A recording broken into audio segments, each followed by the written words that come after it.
Obviously, there's different factions within the Iranian regime, but just talk us through what people are saying.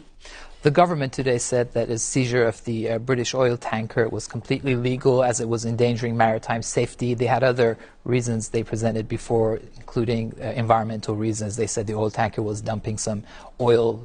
That was one reason. They had switched off their transponder. They didn't respond to distress calls. And then they changed the story a few times back and forth. But what the hardliners are saying inside the Iranian press is, look, forget about this game of whether it was legal or illegal. It was a retaliation for the seizure of our tanker off the coast of Gibraltar. And that tanker was sending oil to Syria. Exactly. They have. Even some British press were reporting that there was a trap set by John Bolton, President's advisor, U.S. President's advisor, trying to get British officials to seize this tanker and get the two sides to confront each other. But what the Iranians have been saying, the Iranian foreign minister said we weren't sending oil to Syria. Even if we weren't a signatory to that treaty where Syria is sanctioned, but we won't tell you where we were really sending the oil, because if we tell you, then you'll cut off that supply as well.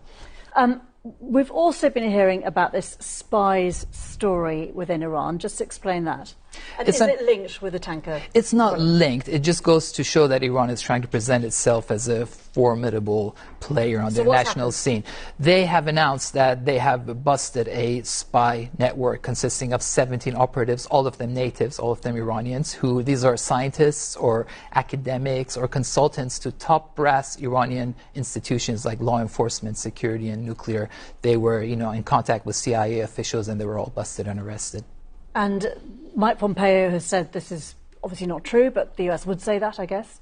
I guess. I mean, it's, this is the world of intelligence and counterintelligence, but we have something back in 2011 when Iran busted another bigger network, which was also, confirmed by US officials as that, and we had, massive probes and, subcommittees in the US Senate trying to find out what happened. But that was when Iran had busted a secret communication network between CIA informants, and they only found out when a few of their informants in China had been executed. So this is not the first time that this is happening, but Iran is showing itself that it's in the world of cyber espionage. It's